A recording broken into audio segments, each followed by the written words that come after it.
कार्यक्रम के पुण्यार्जक हैं परम गुरु भक्त परिवार, गोरेगांव, मुंबई।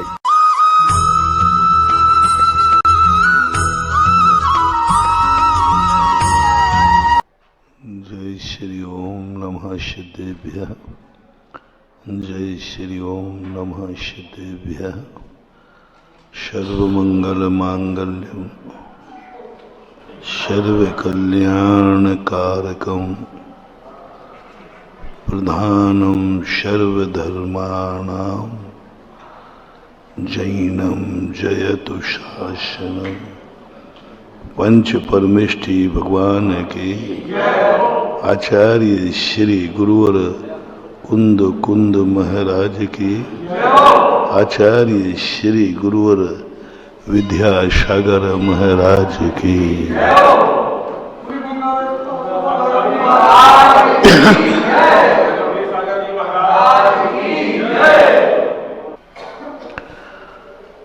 व्यक्ति को सबसे पहले अपने जीवन की स्वसत्ता को स्वीकार करना चाहिए। व्यक्ति अपने आप को नहीं समझ पाता है कि मैं क्या हूं,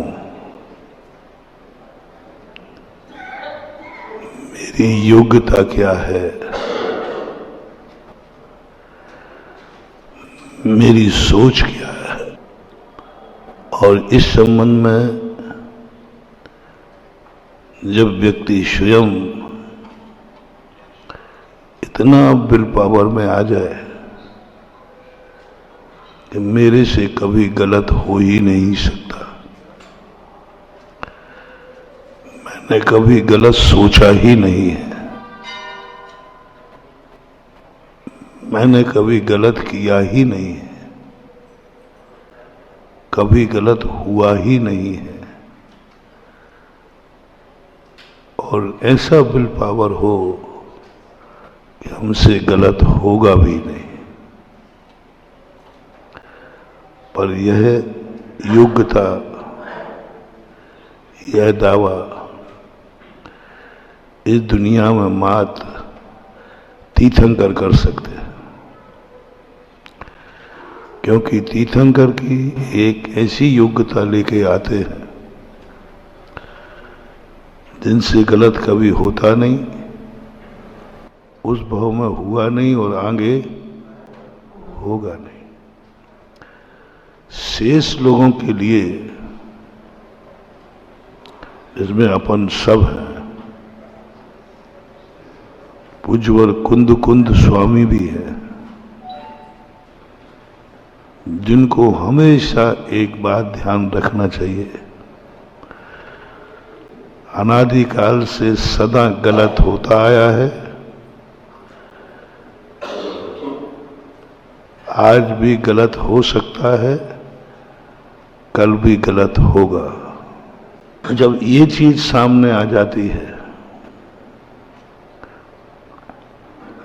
पहले सबसे पहले स्वयं का निर्णय, मैं खुद अपने आप में सही नहीं सोच सकता। अभी जनरल प्रवचनों में हमने दिया था कि जब हम नहीं सोच सकते हैं तो उसे खोजो जो अच्छा सोचता है। तुम्हें किस पर विश्वास है? या तो स्वस्थता की अनुभूति करो, और स्वस्थ नहीं हो तो फिर बीमारी की अनुभूति जब हो तब तुम अच्छे डॉक्टर की खोज करो। फिर उसमें अपनी बुद्धि मत लगाओ, अपनी बुद्धि वहां तक लगाओ डॉक्टर की खोज तक। डॉक्टर क्या करेगा, डॉक्टर क्या दवाई देगा, ये खोज तुम्हें नहीं करना है। तुम्हें खोज करना है ये डॉक्टर है कि नहीं। डॉक्टर झूठा तो नहीं है, डॉक्टर अयोग्य तो नहीं है, डॉक्टर है यदि ये पक्का निर्णय हो जाए पर हमसे भी कभी जिंदगी में कोई गलत रास्ता नहीं, सही रास्ते पे पहुंचा देगा, हम स्वस्थ हो जाएंगे। जब आपको कोई बीमारी होते हैं, अटैक होता है, बस अस्पताल तक पहुंच जाए, बाकी सब तो ठीक है। ऐसा ही अपनी जिंदगी में पहले एक डॉक्टर खोज लो, उसके बाद फिर हमारे लिए वो क्या करेगा क्या नहीं करेगा ये सोचने की जरूरत नहीं है। अपन लोग क्या करते हैं कि डॉक्टर को भी सलाह देते हैं। हम वहां पर तो डॉक्टर कई बार अपन से प्रभावित हो जाता है और प्रभावित होकर के वो कहीं ना कहीं कुछ छूट देगा, नुकसान हमें होगा। मोक्ष मार्ग की यही विवक्षा बनाई है। सबसे पहले उन्होंने कहा अपराध बोध, मैं गलतियों का पुतला हूं, संसार का सबसे बड़ा दोष मेरे में है, संसार की सबसे बड़ी कमी मेरे में है, संसार का सबसे बड़ा मूर्ख मैं हूं, संसार का सबसे बड़ा अज्ञानी मैं हूं। ऐसी अनुभूति जब कभी तुम्हारे अंदर हो तो दूसरा स्टेप उठाने की बात कही। पर सारी दुनिया हमारे जैसी ही है कि कुछ हमसे अच्छी है? सारी दुनिया हमारे जैसे ही है या कुछ हमसे अच्छी है? जो पूर्ण अच्छा है, कौन है वो जो हमसे अच्छा है? और हमारी दृष्टि में वह उसमें कितनी अच्छाइयां हैं? जब व्यक्ति सम्यक दर्शन प्राप्त करता है उस समय उसको यही अनुभूति होती है, यही अनुभूति होती है कि मैं संसार का सबसे बड़ा निकृष्टतम समस्त अपराधों का पिंड हूं, मेरे में किंचित मात्र भी गुण नहीं है और इन दुर्गुणों के साथ मेरी जिंदगी अब नहीं जी पाऊंगा। आकुलता होती। अपने आप को पहली बार तो दुर्गुण का महसूस होना बहुत कठिन होता है। मैं दुर्गुणी हूं। हर व्यक्ति अपने आप को कहीं ना कहीं से गुणवान मानता है। मैं गुणी हूं, मैं ज्ञानी हूं। दुर्गुणी मानना बहुत कठिन है अपने आप को, और मानना ही पड़ेगा। और जिस दिन ये अनुभूति तुम्हें हो जाए उस दिन अनुभूति के बाद तुम्हारा दूसरा कदम होना चाहिए कि दुनिया में कोई गुणवान है क्या? ऐसी खोज करो, ऐसा सोचो। यदि तुम्हें लगे कि जिस रास्ते पे मैं जा रहा हूं सारी दुनिया वही रास्ता अपनाए हुए है, तो फिर कोई मतलब नहीं है। मतलब है कि नहीं, इसका रास्ता मुझे मेरे रास्ते से कुछ अच्छा लग रहा है, ये व्यक्ति कुछ अच्छा कह रहा है, इसका सोच अच्छा लग रहा है, ये व्यक्ति भी अच्छा लग रहा है, मेरे से तो अच्छा लग रहा है, मेरे से तो अच्छा लग रहा है।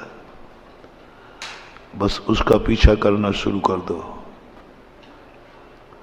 एक गुण भी है, मेरे से तो अच्छा लग रहा है। तुम्हारे घर में तुमसे अच्छा कौन है?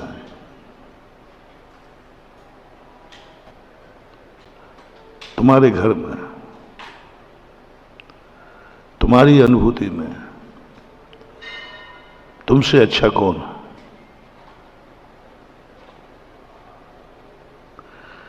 बोल दो महाराज, मैं ही तो हूं, मेरे से अच्छा और कौन हो सकता है?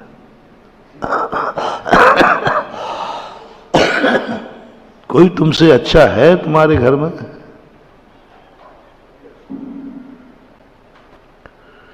मानना पड़ेगा।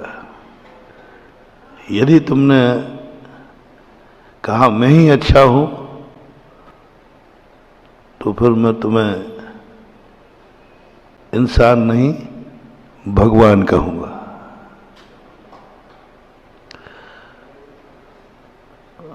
क्योंकि तुमसे अच्छा कोई है ही नहीं। और फिर भगवान कहूंगा तो महाराज कह दो ना हमसे भगवान। फिर भगवान तुम्हें कहूंगा तो फिर मैं तुम्हारा मंदिर बनाऊंगा।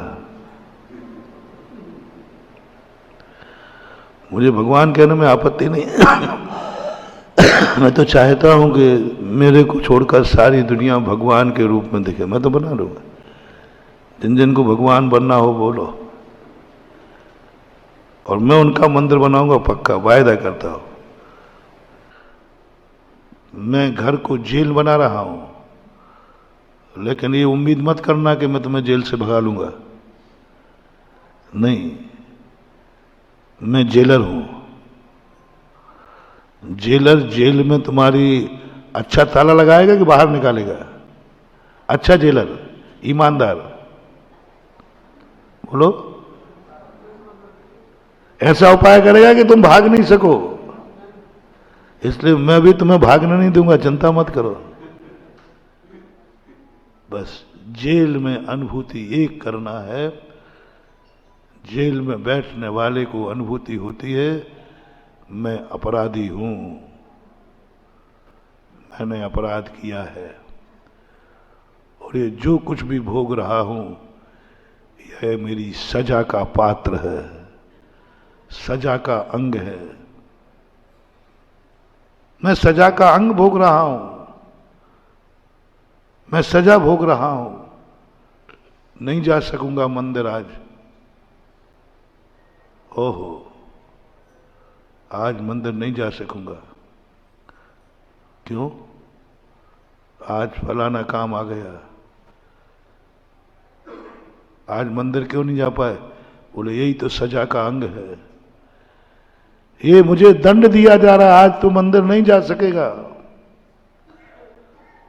आज मैं वो कार्य नहीं कर सकूंगा, क्योंकि मैं अपराधी हूं।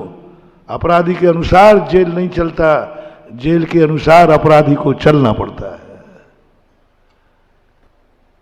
बस वो अनुभूति यदि अपन आप लोगों को अंदर से हो जाए, फिर जब तुम्हें मंदिर आओगे ऐसा आनंद आएगा महानुभाव।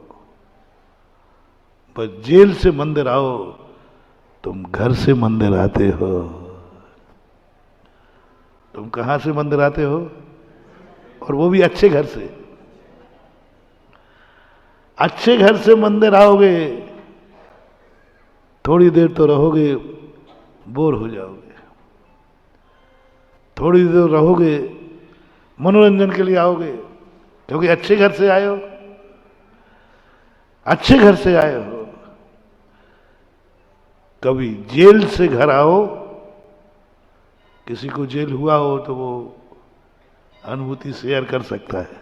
जेल से घर आओ, वो अनुभूति कैसी है? जेल से घर आओ, वो अनुभूति कैसी है? कभी एक बार, जैसे तुम घर कह रहे हो, जेल से बाहर निकलकर मंदिर आओ, उसकी अनुभूति एक दिन कर लेना है जिंदगी में। क्या आनंद की अनुभूति होगी। और फिर जो भगवान का दर्शन होगा, उसमें टूटती हैं कर्मों की लड़ियां तड़ तड़ तड़ करके जिंदगी निकल गई भगवान के दर्शन करते, कर्म ही नहीं कट रहे, कर्म ही नहीं कट रहे। भगवान तो वही है, मंदिर तो वही है, फर्क पड़ रहा है तुम कहां से आए हो, क्यों आए हो, किस लिए आए हो, कहां से आए हो। कश्मीर से आए हैं, क्यों आए हो, छुट्टी मनाने आए हैं, क्यों आए हो। कुछ मंदिर अच्छा था, सुना था कि यहां का मंदिर बहुत अच्छा है, इसलिए चले आए, इसलिए चले आए।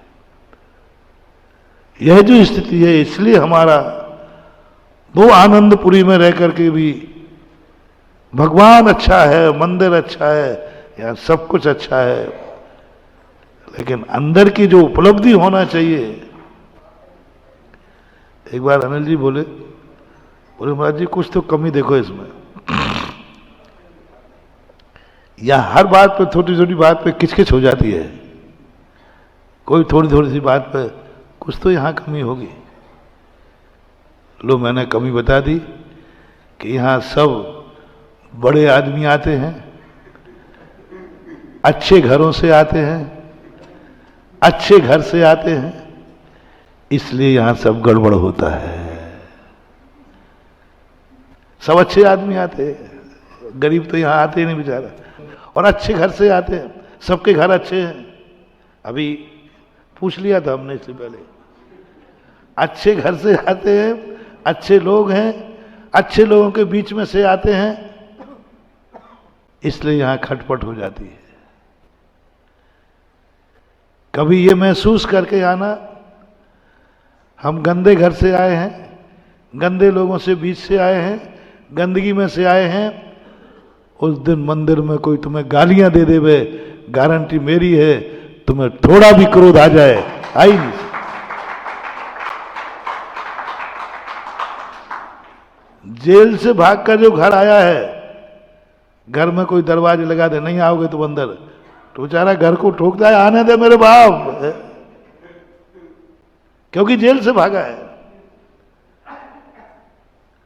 तो जब तक अपने अंदर उस अनुभूति के सिद्धांतों को अपन पकड़ें और उस पर गर्व महसूस हो और उसके अनुसार फिर हमारी जिंदगी हो, क्योंकि वे बातें इसलिए कहना पड़ती हैं क्योंकि आप लोग धर्म बहुत करते हैं, लेकिन आप लोगों का धर्म पर से विश्वास बहुत जल्दी उठ जाता है, क्योंकि आपको वो आनंद नहीं आता। शास्त्रों में पढ़ते हैं आप लोग, महाराज लोग कहते हो, लेकिन महाराज जब प्रैक्टिकल करते हैं, जो आप लोग कहते हो वो देखने में नहीं आता,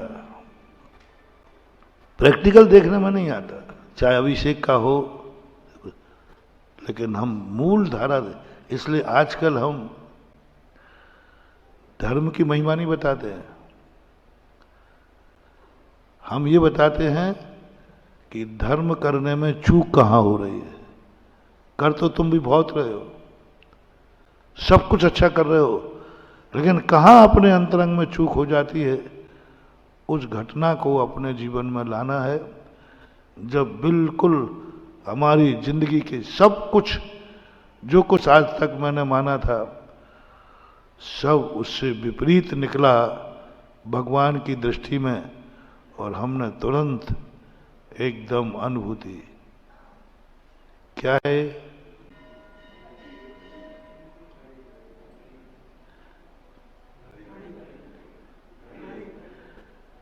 अब मैं अब डिब्बी को एक कहीं गुफा करके बाहर पुछवाऊंगा,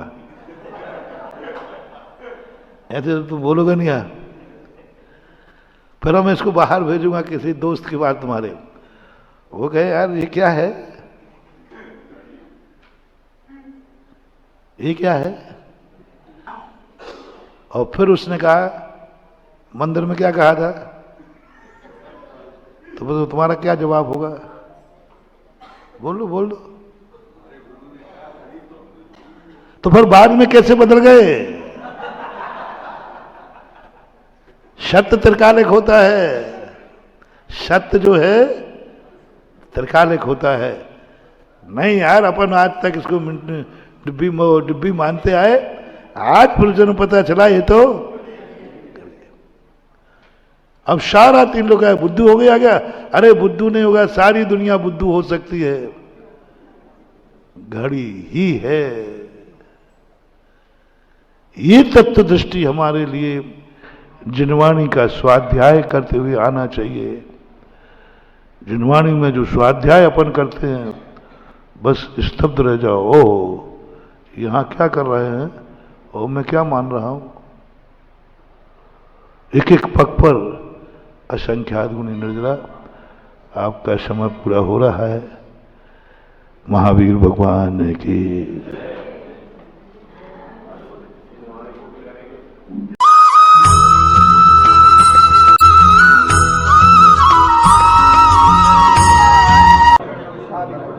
जय श्री ओम नमः सिद्धेभ्यः सर्वमंगल मांगल्यम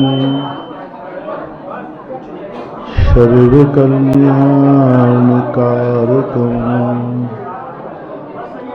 प्रधानं सर्वधर्माणां जैनं जयतु शासनम्।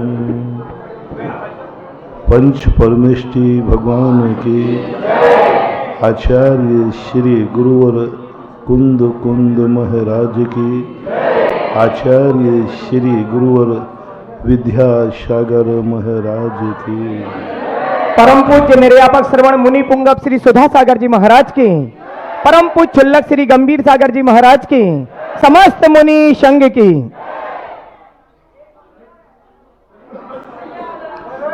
सृष्टि की शाश्वत अविनाशी परंपरा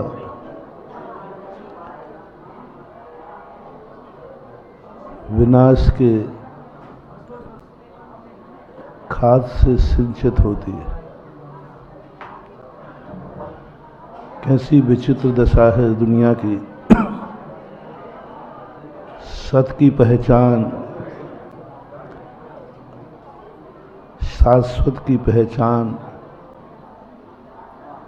क्षणिक से है, अविनश्वर की पहचान नश्वर से है। यदि परिवर्तन नहीं होगा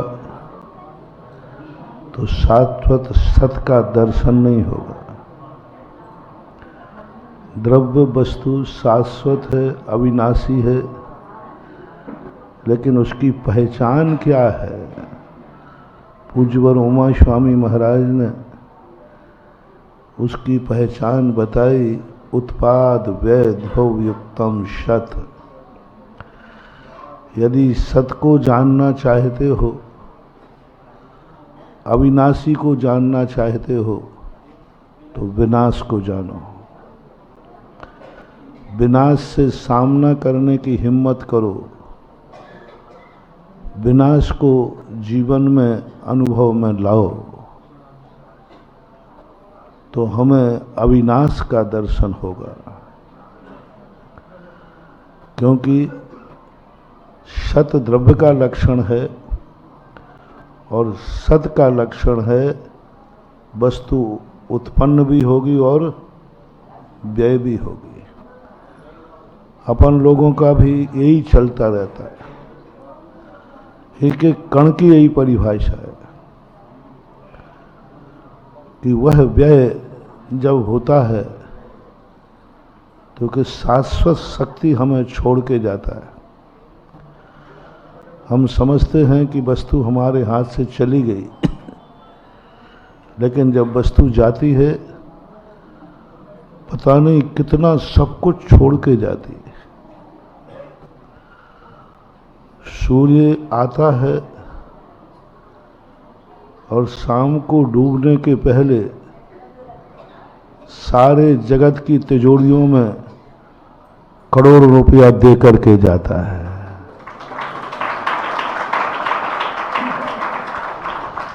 सूर्य निकला दिन भर सूर्य निकला रहा,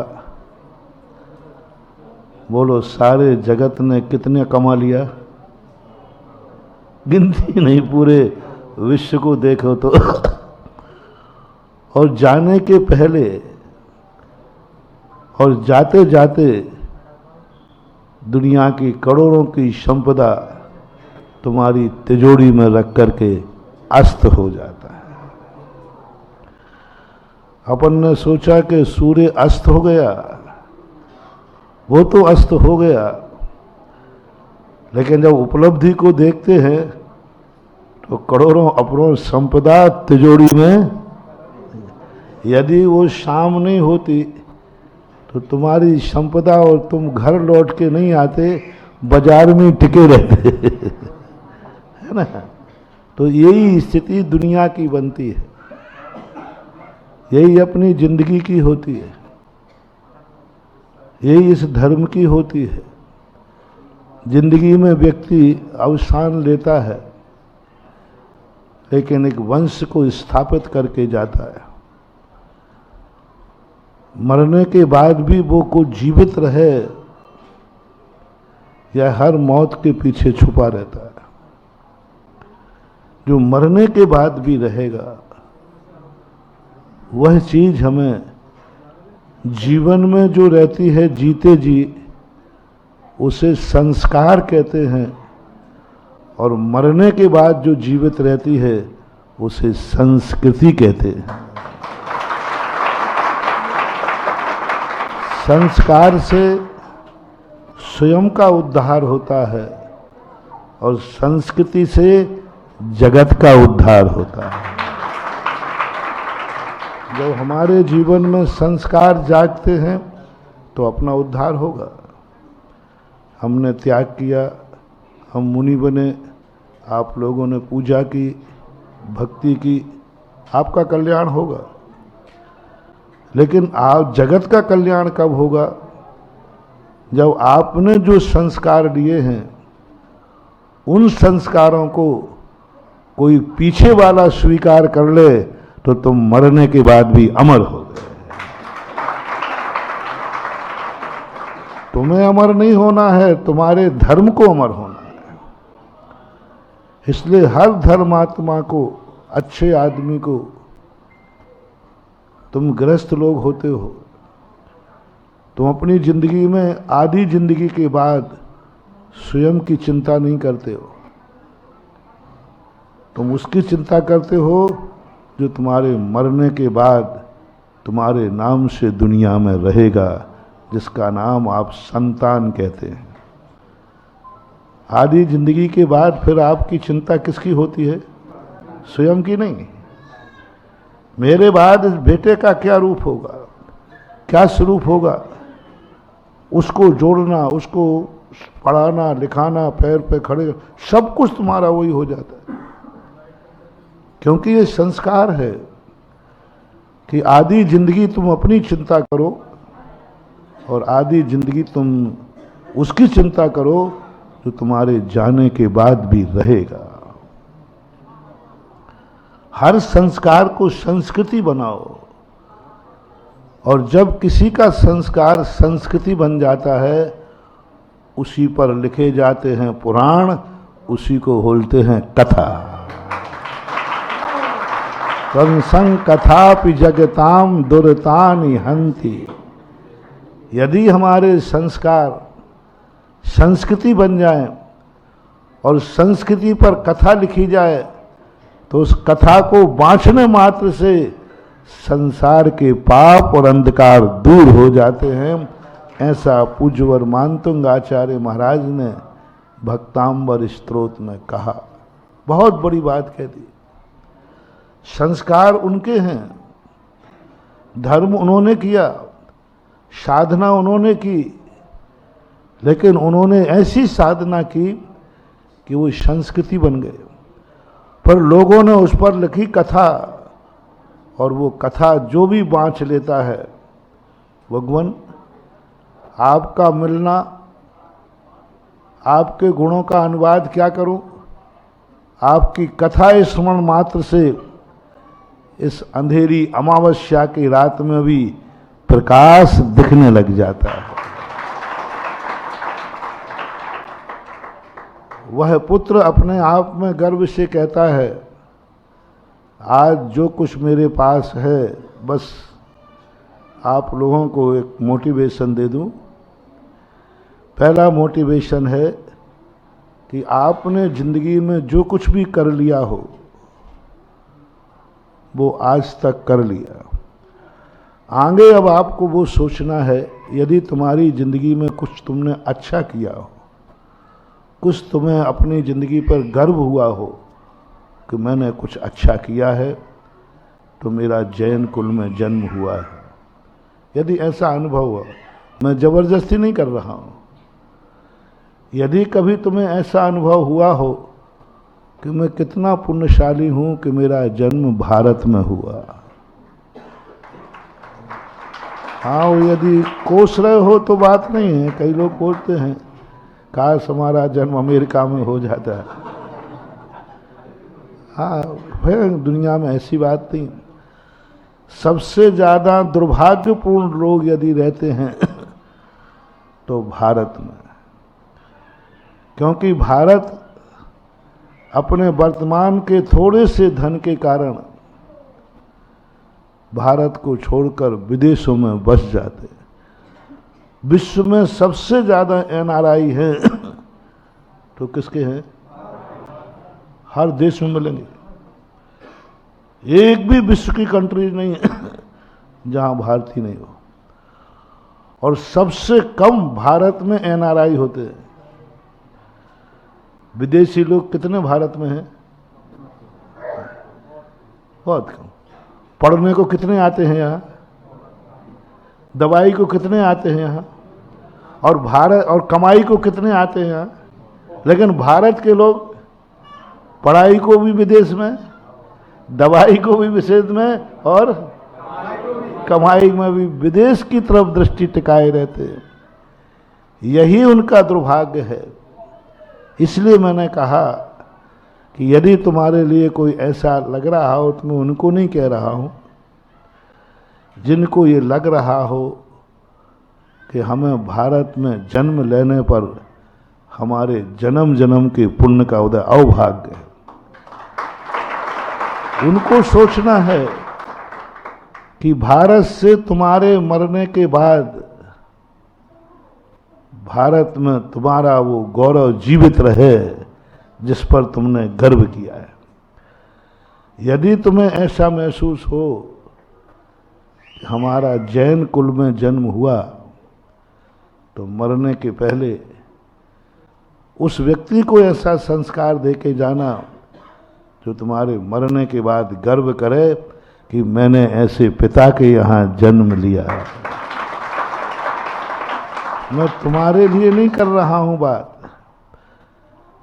कुल को इतना पावन करो, कुल को इतना पवित्र करो, कुल को इतना अच्छा करो कि तुम्हारे कुल में जन्म लेने वाला बालक गर्व महसूस करे कि मैंने ये आधी जिंदगी तुम्हें देना है अपने कुल को गौरवान्वित बनाने के लिए। आधी जिंदगी तुम्हें देना है कि बेटा तुम्हें पाकर के गर्व, मैंने कितना पुण्य किया कि मुझे ऐसे मम्मी पापा मिले। बस तुम्हारे गर्व की बात नहीं कर रहा हूं। क्या तुम्हारे मरने के बाद तुम्हारा बेटा तुम पर गर्व करेगा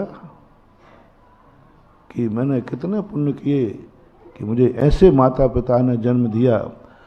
और जब कोई उसकी प्रशंसा करे, जब कोई प्रशंसा करे कि तुम इतने अच्छे इंसान कैसे हो, तो मस्तक उठा के कहे ये सब मेरे माँ बाप का संस्कार है। बस ये दोष है।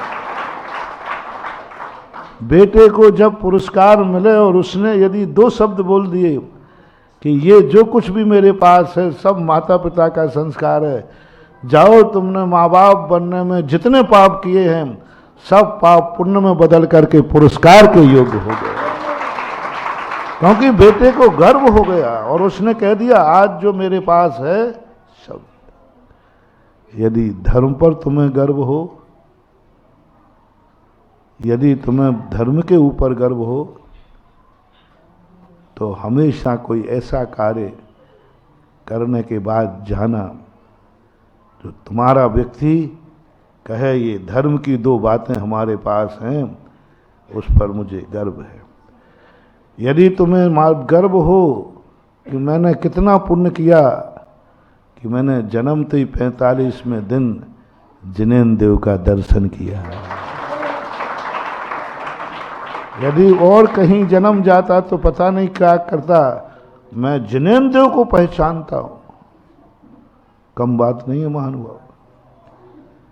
दो बातें ध्यान रखना, यदि हीरा न बन सको तो जौहरी बनकर हीरा को पहचानना तो लेना कम से कम।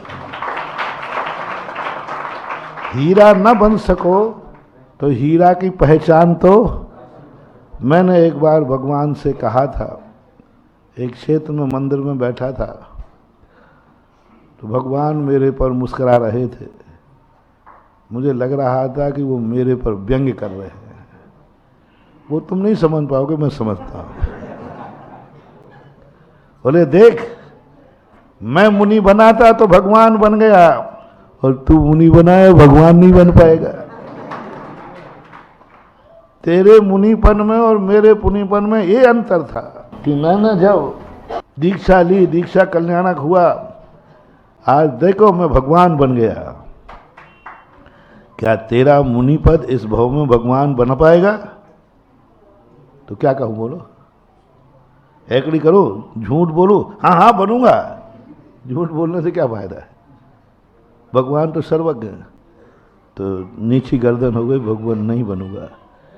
इतना ऊंचाई वाला मुनिपद हमारा नहीं है।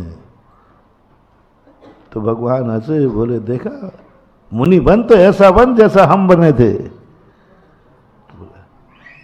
मैंने कहा भगवान को भी अपन भी अपनी दिखाओ।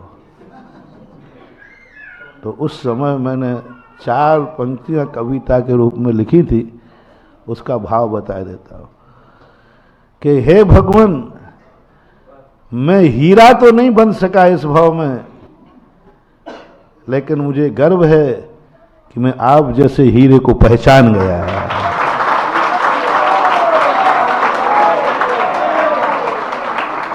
आपको पहचान गया, मैं जौहरी हूं। मैं जौहरी हूं। जौहरी किसे कहते भैया? और अपन ने जिनेन्द्र देव हीरा हैं। अपन ने पहचान लिया कि सच्चा देव कौन है? जिनेन्द्र देव, 18 दोषों से रहित। ये सब भगवान कम है क्या? आप हीरा हो तो हम आपको पहचानने वाले जौहरी हैं। जब मैंने ये कहा तो भगवान की चुप्पी बंद हो गई। क्यों? क्योंकि वो भी जानते हैं हीरा का मूल्य तो जौहरी ही आंकता है। भगवान ध्यान रखना, हीरा मुख से ना कहे लाख हमारो मोल। आप तो बोलोगे नहीं कितना मोल है, जौहरी ही बताएगा कि इसका। तो हम जौहरी हैं, हम सारे जगत में बताएंगे कि जिनेन्द्र देव का मूल्य क्या है, और अपनी आत्मा को भी बताएंगे कि ये जिनेन्द्र देव क्या है। इसलिए महानुभाव, आप लोगों से भी मेरा कहना है, यदि आपको ऐसा गर्व है भगवान के, भगवान मैंने कितना पुण्य किया कि मैंने तुझे पहचान लिया।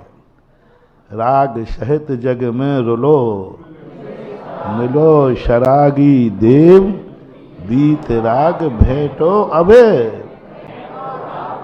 अभी तक तो मैं रागी देशी देवों से मिलता रहा, बीत रागी से तो आज भेंट हुई है। भेंटो अबे यानी आज आपसे भेंट हुई है तो मैं धन्य हो गया। तो महानुभाव, आप ग्रस्त हैं, आधी जिंदगी तुम भगवान को पहचानने में लगा दो, भगवान की सेवा में लगा दो, संस्कार में लगा दो। आधी जिंदगी ऐसा करो कि तुम्हारे जाने के बाद तुम्हारे वंश में भी लोग गर्व करें कि हे जनेंद्र, आज हम आपके चरणों तक आ सके हैं, ये हमारे मम्मी पापा का परिणाम है। क्योंकि वो निरंतर आपके चरणों में आते रहे, वो निरंतर आपका अभिषेक पूजन करते रहे, और उन्होंने ही मुझे प्रेरणा देकर के, वो तो चले गए लेकिन उनका संस्कार आज हमारे लिए संस्कृति बन गया है। इसकी बदौलत ये तुम्हारे लिए करना है। यही गुरु के प्रति, यही शास्त्र के प्रति, यही नमोकार मंत्र के प्रति। नमोकार मंत्र आप पढ़ते हैं, ये आपका संस्कार है, लेकिन उस संस्कार को संस्कृति बनाओ कि तुम्हारे जाने के बाद भी कोई उसको जाप देता रहे। तुम्हारे घर में चौका लगता है, आहार देते हो, ये संस्कार है। ये इससे कल्याण होगा तुम्हारा। लेकिन घर को ऐसा बना के जाओ तुम्हारे बाद भी वो लगता रहे, और वो बहू कहे कि ये वसीयत मुझे सासू से संस्कृति के रूप में मिली है। तुम चौका लगाते हो, ये संस्कार है, और तुम्हारे चौका लगाने से बहू लगाने लग जाए, ये संस्कृति है। और वो संस्कृति ही हमारी संपदा है। संस्कार निजी संपदा है, और संस्कृति संतान के लिए वसीयत है। अपने पूर्वजों से यदि हम संस्कृति न ले पाए तो हमें फिर कोई वसीयत नहीं मिली। और हर पूर्वज वसीयत छोड़ के जाता है, और कई बार तो इतने बड़े बड़े लोग वसीयत छोड़ के गए,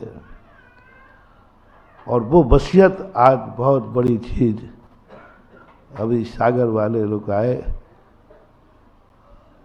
और ये कहते महाराज जी ऐसी ऐसी बात, तो मैंने कि शायद आज तुम बहुत अच्छे मौके पे आए, कोई शुभ संदेशा राष्ट्र के नाम घोषित होने वाला है। जिस वसीयत की हम बात कहे, अपन लोग, हम मुनि महाराज लोग, आप लोग भी कितनी प्रयास कर लेना, आचार्य विद्यासागर तो नहीं बन पाओगे। मैं भी नहीं। वो तो अद्वितीय था। एक बार किसी ने कहा महाराज जी आचार्य विद्यासागर महाराज, तो उनकी तुलना वाला कोई दूसरा आचार्य विद्यासागर, बड़े विद्यासागर, छोटे विद्यासागर, तो कई लोग कहने लगे थे, कई महाराजों को, ये द्वितीय विद्यासागर है, सेकंड। माने कि हमारे संघ में कोई सेकंड नहीं होता, सब फर्स्ट होता है, अद्वितीय होता है। हमारे आचार्य श्री एक थे, एक हैं और एक ही रहेंगे। आज तक भगवान बाहुबली की कोई दूसरी मूर्ति नहीं बना सका। भगवान बाहुबली गोमटेश वाले कोई नहीं बना। खूब प्रयास किया मैंने, खूब लोगों से कहा कोई बना, कोई आज तक नहीं बना सका। चांदखेड़ी के आदिनाथ की मूर्ति कोई दोबारा नहीं बना सका। खूब प्रयास किया मैंने कि भाई इसको दोबारा बनाओ, कोई नहीं बना सका। सांगानेर के आदिनाथ भगवान का कोई डबल निगेटिव नहीं निकाल सका।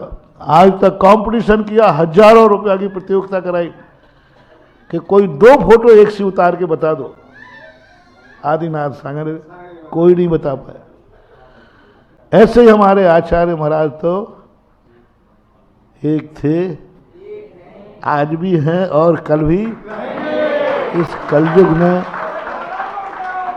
में कोई भी आज तक कोई ऐसा मुनि नहीं है और ना होने वाले की स्थिति है जो पूज्य गुरुदेव की बराबरी वो अद्वितीय थे।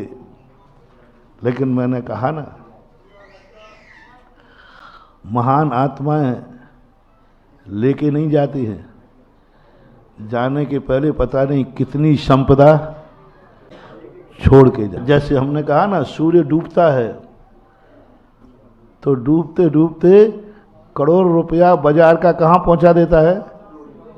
ऐसे ही हमारे पूज्य गुरुदेव इस जीवन में संस्कार लेकर जिए, संस्कार लेकर जिए, लेकिन उन्होंने संस्कार ही नहीं जिए, 350 संस्कृति बना करके गए।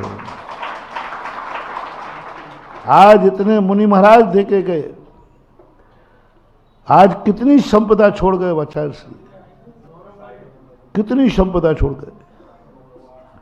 और कितना संपदा, चाहे मुनिराजों को देख लो, चाहे आप श्रावकों को देख लो, आज हर श्रावक आचार्य श्री का नाम लेते ही अपने आप को, सुबह से यदि उनका नाम आ गया तो, और सुबह से दर्शन हो गया तो, और आशीर्वाद मिल गया तो, है अपन वो भाग्यशाली है कि अपन को तीनों मिले। अपन उनका नाम भी सुना है, आंखों से देखा भी है, और दोनों हाथ से आशीर्वाद भी लिया। ये भी गर्व है, बहुत गर्व है। बस अब बात है कि जो पूज्य गुरुदेव ने संस्कार को संस्कृति बना करके छोड़ गए। आकस्मिक कर्म किसी को छोड़ता नहीं है, प्रकृति का नियम है। बड़े बड़े कुंद कुंद महाराज, पूज्यवर शांति सागर, पूज्यवर ज्ञान, सब चले गए। आचार्य श्री भी उसी क्रम में, उसी नियोग में उनको भी जाना पड़ा, क्योंकि नियोग को कोई एक असाध्य बीमारी, एक असाध्य बीमारी से आकस्मिक जो कुछ घटित हुआ वह सब अपनी आत्मा को विदारित कर देता है, रोम रोम को पुलकित करता है। लेकिन सारी दुनिया को एक ही बात की बात है, अब क्या होगा। सैकड़ों प्रश्न आ रहे हैं, और तुम्हारे मन में ही नहीं, हमारे मन में। जब आचार्य श्री का सुना, अभी तक हम लोग बिल्कुल निश्चिंत रहते थे, कहाँ जाना कहाँ नहीं जाना इसमें हम लोग दिमाग नहीं लगाते थे, टेक टू ऑर्डर है। अब तो पसीना आ जाता है। कानपुर से छतरपुर, छतरपुर से सतई आने में पसीना आ गया, पसीना आ गया निर्णय करने में। ये जाऊं, उधर बड़ा मिलहरा, इधर सतई, इधर वो कौन सा किशनगढ़, रजबाड़ा, रजपुरा, सब चारों तरफ से दिमाग इतना गर्म होने लगा कि कई बार तो हमें झुंझलाना पड़ा, चलो बाहर चलो सब लोग। मतलब अभी महीने भर 2 महीने नहीं हुए, और टेंशन इधर उधर, ये श्रीफल कहाँ जाऊं। अरे मैंने कहा ये कितना बड़ा वरदान था, अपन को कोई टेंशन नहीं। उन्होंने कहा इधर से निकल जाओ, बस खत्म। और आप लोग, भैया मैं कुछ नहीं जानता हूं, एक में कह देता। अब कौन करेगा, क्या करेगा। सैकड़ों प्रश्न लोगों के आते, महाराज जी अब क्या होगा। कुछ मत सोचो, मैंने उसी दिन भी कह दिया था लोगों के प्रश्न का जवाब। नाना प्रकार की अटकलें लगाई जा रही थी, लगाई जा रही हैं। चिंता मत करो, हमारा संग कल गुरु के सामने भी अच्छा था, आज भी अच्छा है, और कल भी अच्छा रहेगा। क्योंकि हम लोगों ने गुरु के संस्कारों को संस्कृति के रूप में स्वीकार किया है, और जो संस्कृति के रूप में स्वीकार करता है उसका गड़बड़ नहीं होता, उस पर तो कथा ही लिखी जाती है, और उस कथा लिखने का समय कल शाम को और आज प्रातःकाल बहुत ऊहापोह के साथ सारे ज्योतिषाचार्यों से बैठ करके हम लोगों ने सबसे करके श्री दिगंबर जैन सिद्धक्षेत्र कुंडलपुर में 16 तारीख को पद प्रतिष्ठा महोत्सव का तारीख घोषित किया। हमारे पूज्य अग्रज समय सागर जी, हमारे पूज्य अग्रज योग सागर जी, हमारे पूज्य अग्रज नियम सागर जी, ये हमारे अग्रज। हमारे अनुज अभय सागर जी, प्रसाद सागर जी, संभव सागर जी, वीर सागर जी, हो गया क्षमता सागर जी, हाँ हमारे क्षमता सागर जी, और निर्यापक रूम बता रहा हूँ। इन अनुजों से भी पूरा परामर्श करके और प्रमाण सागर जी, हम सब ने बैठ करके जोशों से पूछ करके सब ने कहा, मैंने कहा भाई घोषणा करना तो बाहर से पे निकाल दो। उन्होंने कहा नहीं, ये घोषणा तो इस मंच से होना चाहिए।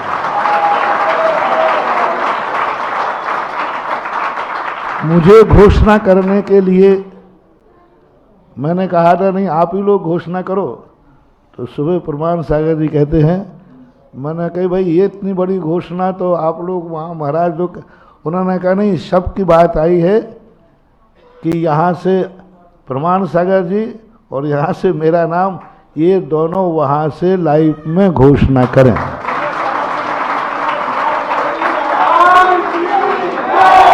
तो मैं अपनी इच्छा से घोषणा नहीं कर रहा हूँ, संघ की सहमति से, संघ के आदेश से जो उन्होंने कहा उसको सबको लेकर के 16 आने वाली कौन सा महीना होगा, अप्रैल, 16 अप्रैल 2024 एक संस्कृति का इतिहास रचने वाला दिन होगा।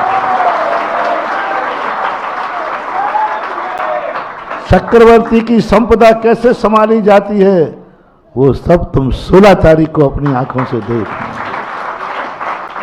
चक्रवर्ती जब संपदा छोड़ के जाता है तो वो संपदा कैसे संभलती है, कैसे संभाला जाता है। वो आचार्य श्री तो चक्रवर्ती से भी, चक्रवर्ती तो उनके सामने लगता क्या है, और उनकी संपदा तो अलौकिक है, अनुपम है। इस संपदा को कैसे संभाला जाएगा वो तो हम लोगों में तो ताकत है नहीं। आचार्य श्री के दिए हुए जो सूत्र हैं वो सूत्र ही मंत्र बनेंगे और उन मंत्रों को हम लोग सिद्ध करेंगे। सूत्र तो गुरु के ही होंगे पर सिद्ध हम लोग करेंगे।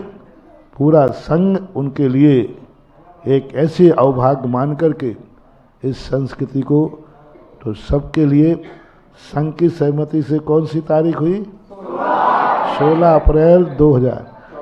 अब रही बात चुनाव का समय है, तो बाधा तो नहीं आना चाहिए, लेकिन हमेशा 1-8% थोड़ा, यदि कोई प्रकार की परिस्थिति आई तो अपन पुनः विचार कर सोचेंगे। आना तो नहीं चाहिए। सब तरफ से बीरेश से भी जो हमारे महोत्सव के संयोजक बने ना, उनसे भी चर्चा कर ली। हालांकि प्रशासन चाहता है कि चुनाव के बाद हो गए, लेकिन समय और मुहूर्त की अनुकूलता उसके बाद नहीं, कोई मुहूर्त की अनुकूलता नहीं बैठने। बहुत सोचा, और कुंडलपुर गर्मी का क्षेत्र है, गर्मी का स्थान है, बाद में फिर महीनों तक नहीं है। ये सब सोच करके अब कोई विशेष प्रकार की परिस्थिति आएगी तो अपन पुनः विचार, पॉइंट 1 पर अपन छूट रख रहे हैं। बाकी तो अपना है ही, कोई ऐसी बात आई, कोई परिस्थिति आई सरकार से या कोई भी, तो अपन इसको पुनः विचार भी कर सकते हैं। अभी तो जो संघ की सहमति हुई और उन्होंने जो मुझे निर्देश दिए, उनके निर्देश को मानते हुए मैंने मात्र इस लाइव से सारे भारत के लिए संदेशा दे दिया। बोलो, है ना शुभ समाचार कि नहीं? और मैं कहता हूं इससे बड़ा शुभ समाचार आज क्या होगा? क्योंकि सारा भारत गुरु महाराज के इस बात से विकल्प में तो है ही।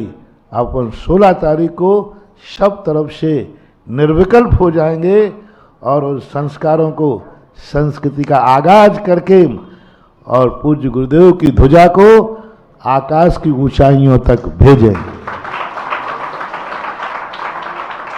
तो मेरी भूमिका यही थी कि कोई महान आदमी जाता है तो ना जाने पीछे कितनी संपदा। हम उस आदमी को तो नहीं रोक सकते, उस महाशक्ति को तो नहीं रोक सकते, उसको तो अपन नहीं संभाल सकते, लेकिन उनकी छोड़ी हुई संपदा को भी यदि हमने सुरक्षित कर लिया तो वही शाश्वत निधि कहलाती है।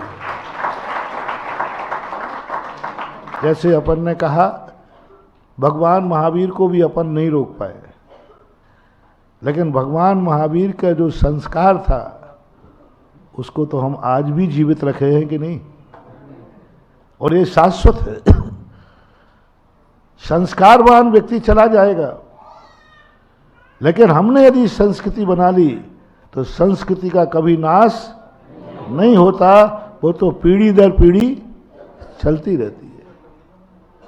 तो हर व्यक्ति को अपनी जिंदगी के पूर्वजों के प्रति, हमने तुम्हारे घर से लिया है, तुम्हारे घर से शुरू करके मैंने अपने घर पर जाकर के कहा है, तुम लोग भी अपने जीवन में जिस पर गर्व हो उन संस्कारों को संस्कृति बनाने का प्रयास करो और अपने पूर्वजों से बस एक ही बात का गर्व करो, कौन सी अच्छी बात है जो तुम्हें पूर्वजों से मिली है। देने वाले को भी मैंने कह दिया, देने वाला यदि संस्कार को पीछे छोड़ के जाता है और पीछे आने वाला गर्व करता है कि आज जो कुछ भी मेरे पास है अपने पूर्वजों का है, समझ लेना पूर्वज तर गए, पूर्वजों का उद्धार हो गया। और ऐसे ही पूर्वज आगे जाकर के जगत के पालक, सर्वोत्कृष्ट तीर्थंकर भी बन जाते हैं। तो आप सबके लिए, हम सबके लिए कोई ऐसी चीज अपने जीवन में लाओ जो तुम्हें पूर्वजों से मिली हो और जिस पर तुम्हें गर्व हो। बोलो, आचार्य महाराज पर आप सबको गर्व है कि नहीं? और बुंदेलखंड गड़बड़ नहीं कर सकता, उसका साक्षी मैं हूं। खास तौर से भारत में बुंदेलखंड को आज जो संपदा मिली है वो 2000 वर्ष का भगवान महावीर स्वामी तक का ले लें तो भी इतिहास कोई बुंदेलखंड का साक्षी नहीं है। 2000 वर्ष में बुंदेलखंड सबसे ज्यादा बदनाम था क्योंकि ये पंडितों का गढ़ था। पंडित जहां हो वहां संयम नहीं रह सकता, कलयुग की विशेषता है। चौथे काल में पंचम काल में क्या अंतर है? जो पंडित होगा वहां संयम जरूर होगा, यानी पंडित ही मुनि बनते थे, पंडित ही मुनि बनते। जहां ज्ञान होगा वहां संयम होगा। कुंद कुंद की धारणा थी, नानस्य फलम उपेक्षा। ज्ञान है, इसका क्या प्रतीक है? क्या सबूत है कि इसके पास ज्ञान है? बोले इसके पास चारित्र है, इसका अर्थ ज्ञान जरूर है। चारित्रहीन ज्ञान रावण के समान माना जाता है। रावण के पास ज्ञान था कि नहीं है? रावण ने अपने ज्योतिषाचार्यों से पूछा, क्या बात है, दुश्मन कमजोर है, मैं उम्र में भी बड़ा हूं, रामचंद्र जी से बड़ा था रावण उम्र में, शक्ति में भी बड़ा हूं, बुद्धि में भी बड़ा हूं, और मेरे स्थान पर युद्ध हो रहा है, शत्रु मेरी उम्र में छोटा है, शक्ति में छोटा है। जो शक्ति रावण के पास थी वो श्री राम के पास नहीं थी। ये भूमि गोचरी थे, वो तो मायावी था, और वो दूसरे की भूमि पर पड़ा है, खड़े युद्ध हो रहा है, फिर भी मैं क्यों हार रहा हूं? युद्ध के सारे पॉइंट मेरे पक्ष में हैं, लेकिन फिर मैं क्यों हार रहा हूं? तब मंत्रियों ने कहा, राजन आपके पास सब कुछ है, बुद्धि ज्ञान सब है, लेकिन चारित्र नहीं है। तुम चारित्र विहीन हो, और उस पक्ष में कुछ भी नहीं है, मात्र चारित्र है, इसलिए वो हर पक्ष पे जीत रहे। तो नानस्य फलम उपेक्षितः पहले ये मांझा जाता था, लेकिन कल युग उल्टा है। विद्वान है और वो व्रत ले ले, अरे राम राम राम राम राम राम, असंभव जैसी बात है। विद्वान और व्रत, विद्वान और प्रतिमाधारी, विद्वान और मुनि दीक्षा ले ले, बहुत कठिन था। इसलिए पूज्यवर शांति सागर महाराज के बाद पूज्यवर वीर सागर, पूज्यवर शिव सागर, धर्म सागर, बड़े बड़े आचार्य हुए। बुंदेलखंड सभी साधुओं की दृष्टि में उपेक्षित था। बोले वहां से संयम की कोई उम्मीद, और मुनिराज भी जाते थे बुंदेलखंड के भक्तों के लिए नहीं, मात्र बुंदेलखंड के तीर्थों की यात्रा करने के लिए। मात्र एक ही उद्देश्य है, बुंदेलखंड के श्रावकों की भक्ति थी ही नहीं, बुंदेलखंड में संयम चारित्र था ही नहीं, संयम यहां बिकता ही नहीं था। कौन दुकान खोलेगा जहां माली नहीं बिके वो नहीं। तो मैंने सभी महाराजों को देखा, पूज्यवर शांति सागर महाराज, ये सब बुंदेलखंड आए, लेकिन इनका इतिहास यही है कि तीर्थ यात्रा करके, बस तीर्थ यात्रा करने आया था। पूज्यवर गुरुदेव भी उसी संस्कार में ढले थे। वही धारणा आचार्य से की थी।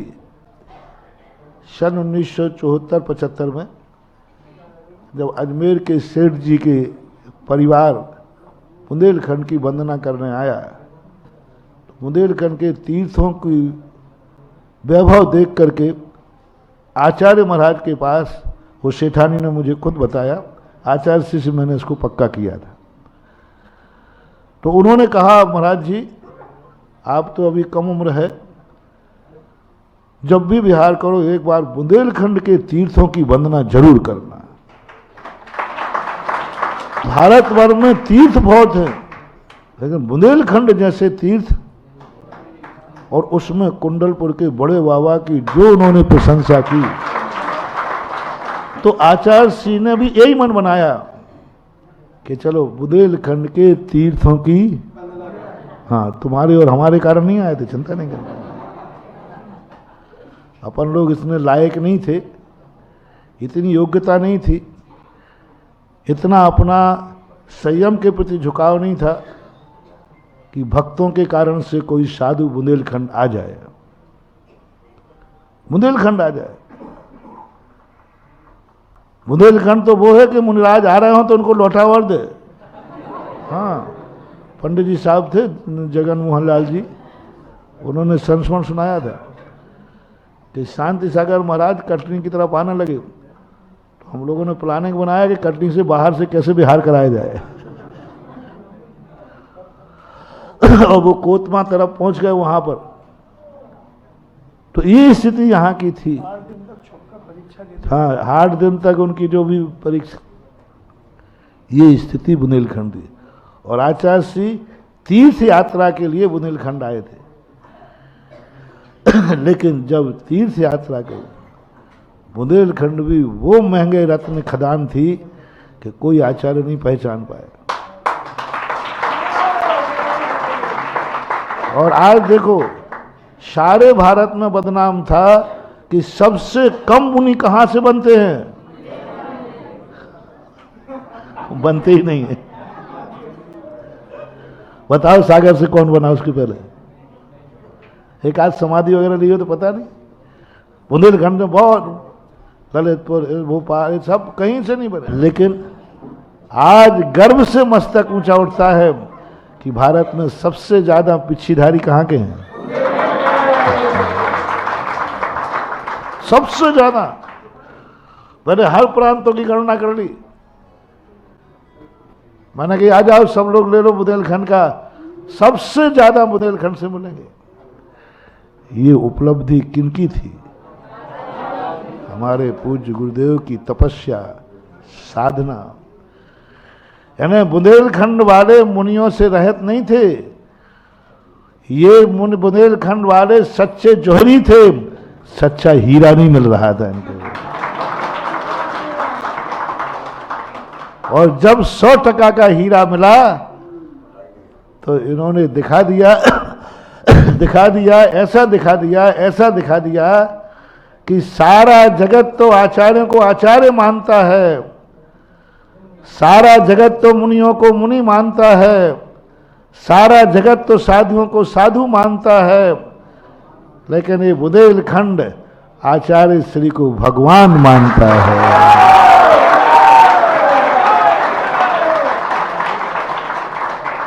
और कोई प्रांत नहीं है, कोई प्रांत नहीं है। दक्षिण में खूब मुनि राज है, सब कुछ। कोई भी प्रांत आचार्य को आचार्य ही मानता है बस, और मुनि को ये मानते, सब मानते, इसमें कोई संदेह नहीं। मात बुंदेलखंड ऐसा है जहां एक आचार्य को आचार्य के रूप में नहीं पूछते हैं, भगवान के रूप में पूछते हैं। यानी बुंदेलखंड ने पूजा तो ऐसे पूजा कि पंचम काल में भगवान होते नहीं हैं, पंचम काल में भगवान होते नहीं हैं, लेकिन भक्तों की भक्ति में इतनी ताकत है कि उन्हें पंचम काल में भी भगवान के दर्शन हुए। पंचम काल में भगवान का दर्शन संभव ही नहीं, विद्वागम में लिखा है पंचम काल में भगवान होंगे ही नहीं। लेकिन बुंदेलखंड वालों को एक ऐसा आचार्य महाराज मिला जिन्होंने, बुंदेलखंड के लोगों ने उन्हें आचार्य के रूप में ही नहीं, साधु के रूप में नहीं, भगवान के रूप में पूजा है, पूज रहे हैं और पूजेंगे। कोई नहीं कहता आचार्य, आचार्य भगवान शब्द निकलता है वे हमारे भगवान हैं, आगम के ना सही, आगम के ना सही, शास्त्रों के ना सही, हमारे भगवान है, इसको कौन रोक सकता है? मेरे भगवान है।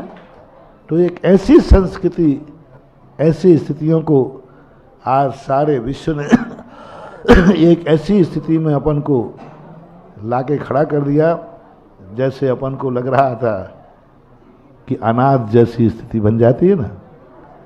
लेकिन कोई बात नहीं, अनाथ व्यक्ति यदि संभलता है ना तो ऐसे संभलता है पक्का हो करके। अपन सब लोग भी ऐसे संभलेंगे कि आचार्य श्री भी गर्व करेंगे कि हमने इन लोगों को दीक्षा दे करके अच्छा किया है, और बहुत बढ़िया। और आप लोग भी कुछ ऐसा करते चलो जो आचार्य श्री को गर्व हो कि हमने पूरी जिंदगी बुंदेलखंड में बिताई है, उस पर उनको गर्व हो। अपन को नहीं, अपन को तो गर्व है। हाँ, दो गर्व होते हैं। अपन को तो गर्व, बेटा को तो सदा बाप पे गर्व रहा है, लेकिन बाप को बेटा पे गर्व हो जाए तो बहुत बढ़िया। गुरु पर तो गर्व है ही शिष्यों को गुरु पर तो गर्व है ही, लेकिन गुरु को शिष्य पे गर्व हो जाए तो शिष्य का जीवन ऐसे ही। आप बुंदेलखंड वालों को गुरु पर तो गर्व है ही कि हमें ऐसा गुरु मिला, और बस अब अपनी बारी है आप लोगों की कि आचार्य से गर्व करें जहां भी हों कि मैंने बुंदेलखंड को जिंदगी का कितने साल दिए, 75 में लगभग आ गए थे, तो 77 में चतुर्मास हुआ था कुंडलपुर में, एक फिरोजाबाद में हुआ,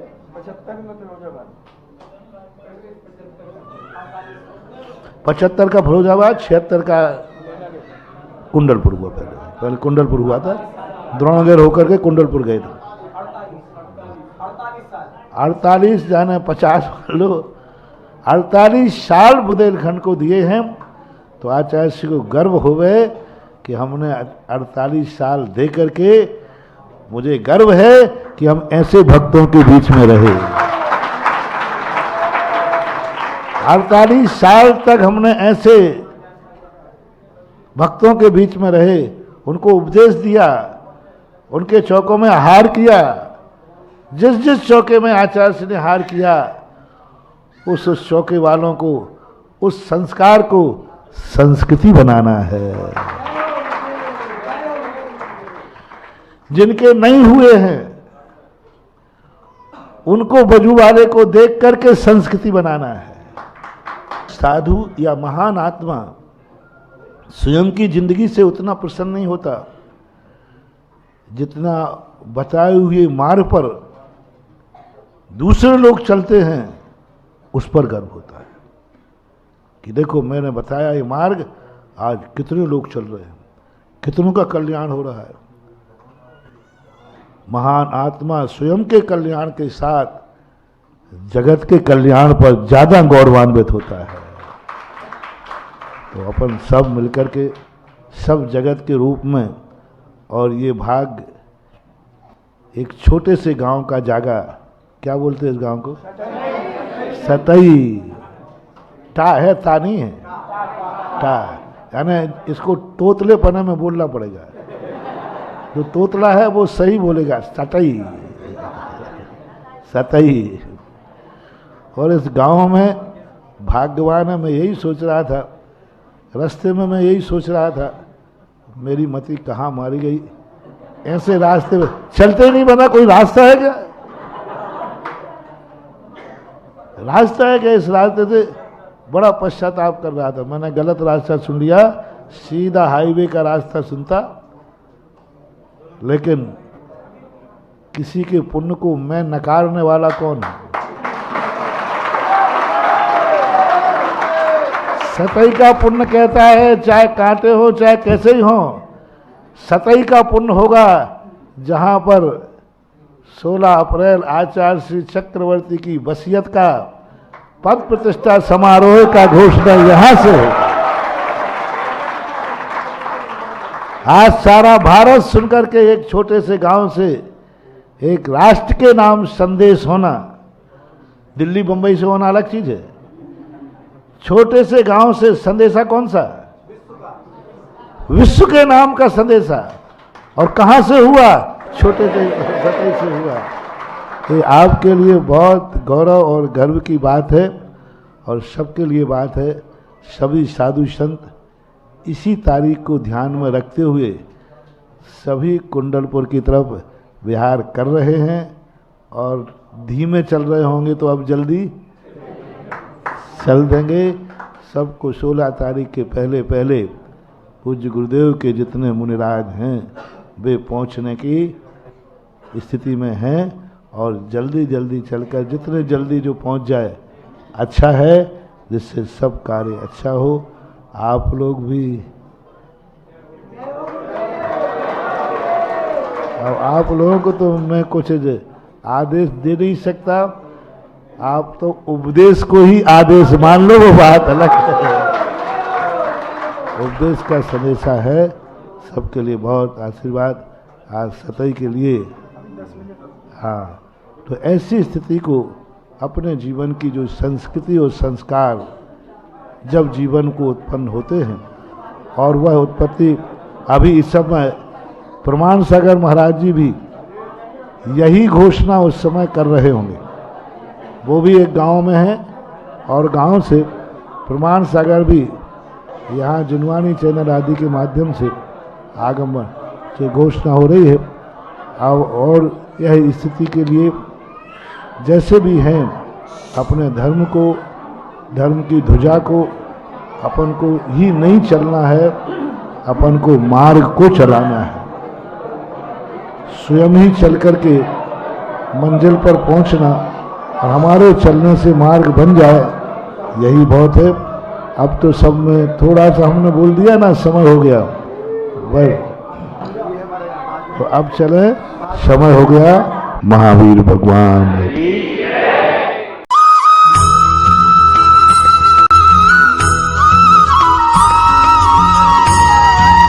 इस कार्यक्रम के पुण्यार्जक थे परम गुरु भक्त परिवार, गोरेगांव, मुंबई।